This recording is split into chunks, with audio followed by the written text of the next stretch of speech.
여러분 안녕하십니까. 자동차 마케팅 이선의 이순남입니다. 세계 전기차 시장에서 중국 업체들은 테슬라와 함께 셀투바디 기술이 적용된 배터리, 자율주행 기술, 차량 OS로 SD 분야에서 기술 혁신을 주도하고 있습니다. 수직 통합 전략을 앞세운 BYD와 제조 원가를 낮추기 위해 테슬라가 먼저 도입했던 기가캐스트도 레거시 업체보다 먼저 선행하여 과감하게 운영하고 있습니다. 1000km 이상의 항속거리와 10분 초반대의 짧은 충전시간, 신의 NOA 자율주행 기술 부분에서의 치열한 경쟁과 함께 모든 업체들이 가격 할인 전쟁에 참전하고 있고 할인 금액도 상상 이상이 되고 있습니다. 100년 전 미국의 수많은 자동차 업체가 출현했다 몇 개로 정리되었던 역사가 중국 시장에도 재현될 가능성이 높아 보입니다. 오늘은 이 부분에 초점을 두고 누가 죽음의 계곡에서 빠져나오지 못하고 있고 누가 다윈이 바다에 떠 있는지, 누가 시장 리더가 되는 자격을 확보하고 있는지를 분석해 보려 합니다.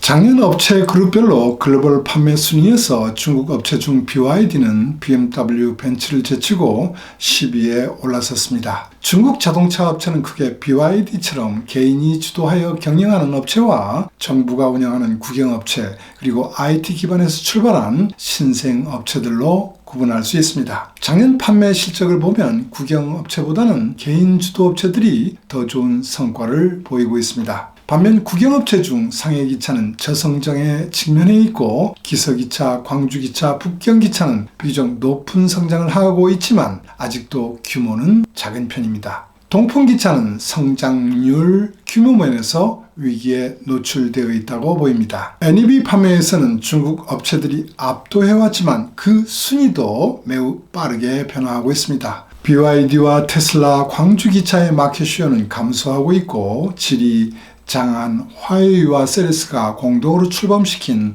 아이또 브랜드가 치고 올라오고 있습니다.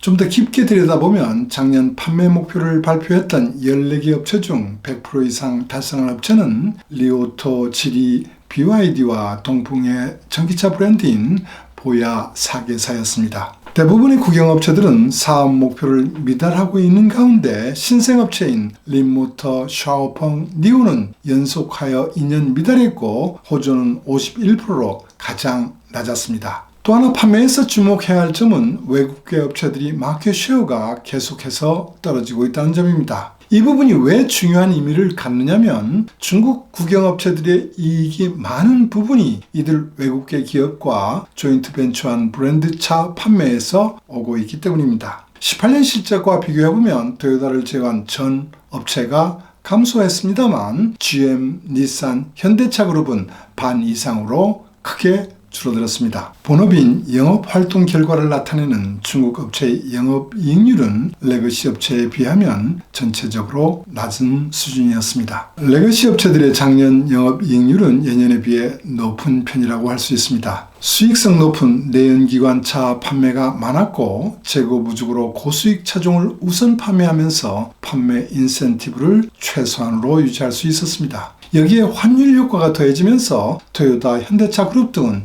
역대 최고의 성과를 올릴 수 있었습니다. 반면 중국 업체들의 영업이익률은 수익을 내기가 어려운 전기차 비중이 늘어난 점과 치열한 가격 할인 경쟁으로 북경기차를 제외하고는 낮은 편입니다. BYD, 리오토, 장기차는 선전하고 있지만 기대를 모았던 니오와 샤오펑은 차를 판매하면서 전혀 영업이익을 실현하지 못하고 있습니다.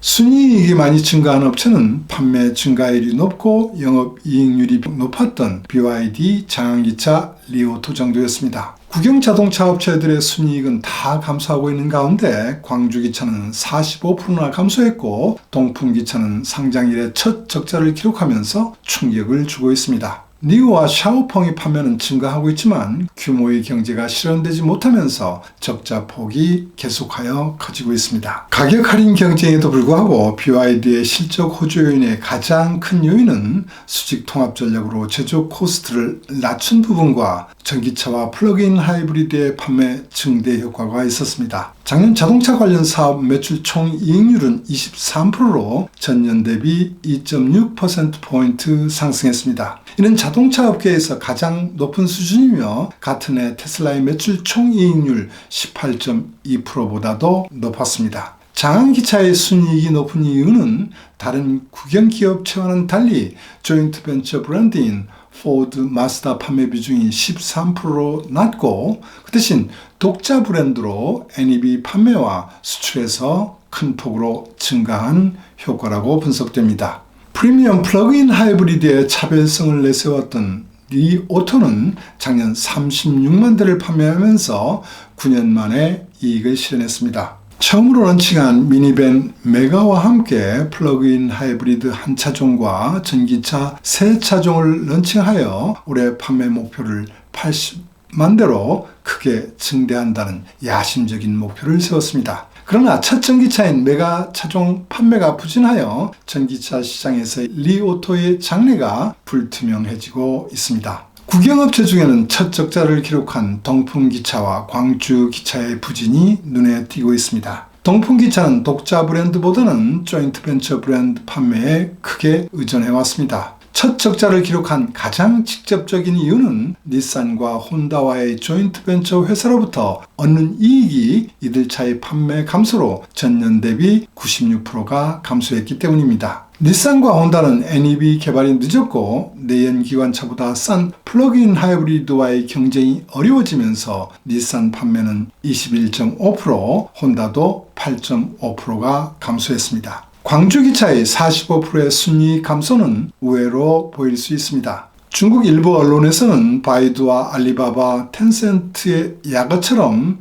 전기차 강세 업체인 BYD, 아이온, 테슬라를 BAT라고 불러왔습니다. 전기차 브랜드인 아이온의 주력 세단인 아이온 S는 항속거리 480km로 15만 위안 정도로 코스트 퍼포먼스가 높다고 평가되면서 잘 팔렸습니다. 이런데도 이익이 대폭 감소한 이유는 어디에 있을까요? 그 첫 번째는 광주 도요타, 광주 혼다차 판매가 각각 5%, 14% 감소했기 때문입니다. 이들 판매가 감소하면서 조인트 벤처로부터 얻어왔던 이익이 40%나 감소하여 79억 위안으로 떨어졌기 때문입니다. 두 번째는 아이온 전기차 판매가 수익성이 나쁜 플릿 판매에 집중하고 있기 때문입니다. 아이온 차의 개인 판매 비율은 44%로 테슬라, BYD의 86% 대비 매우 낮고 아이온 S의 경우 10% 정도밖에 안 됩니다.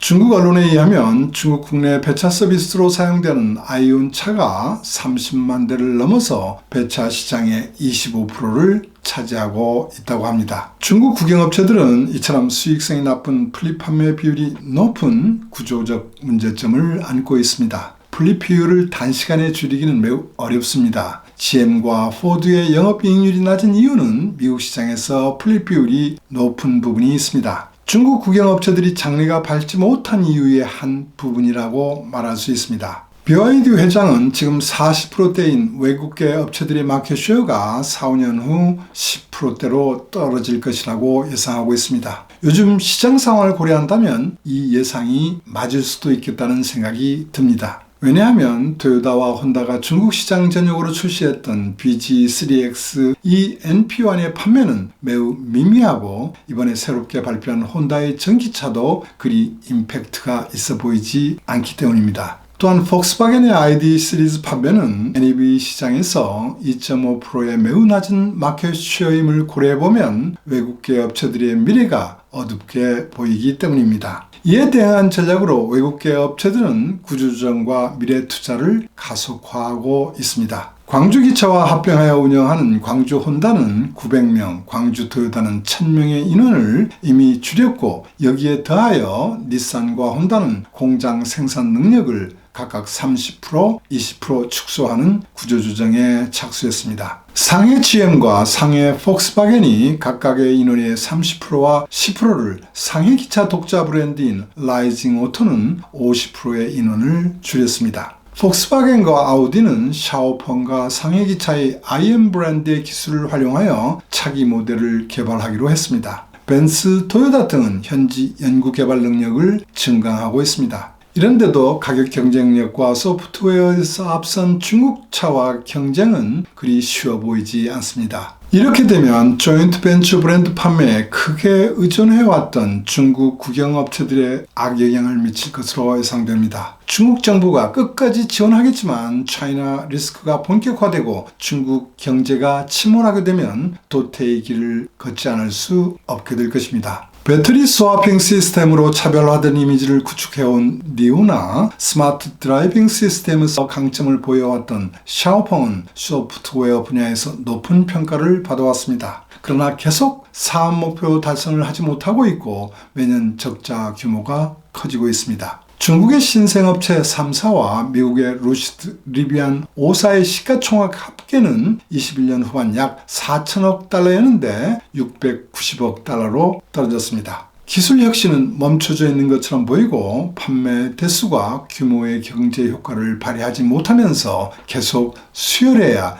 연명할 수 있는 입장에 놓여 있습니다. 수익을 내기 위해서는 연간 50만 대의 생산 규모가 필요하다고 했던 자동차 업계의 오래된 격언이 전기차에도 해당하는 것 같습니다. 이 때문인지 몰라도 니오와 샤오펑은 메인스트림 브랜드를 런칭하기 위하여 양판 가격대의 제품을 준비하고 있습니다. 문제는 양판 가격대에서 쉽게 BYD 등과 경쟁할 수 없다는 점에 있습니다. 지금 중국 자동차 업체의 위상은 배터리를 포함한 전기차 플랫폼 전기전자 아키텍처 구성과 차량 OS 실현으로 SDV에서 분명히 앞서가고 있습니다. 그러나 판매 대수나 이익면에서 레거시 업체와 경쟁이 어려운 수준입니다. BYD는 시장 리더가 되는 자격을 확보했으며 가장 앞서가고 있다고 평가됩니다. 리오토는 신생업체로서 프리미엄 브랜드의 자격은 갖췄지만 플러그인 하이브리드의 시장 성공에 이어 전기차에서도 성공할지는 아직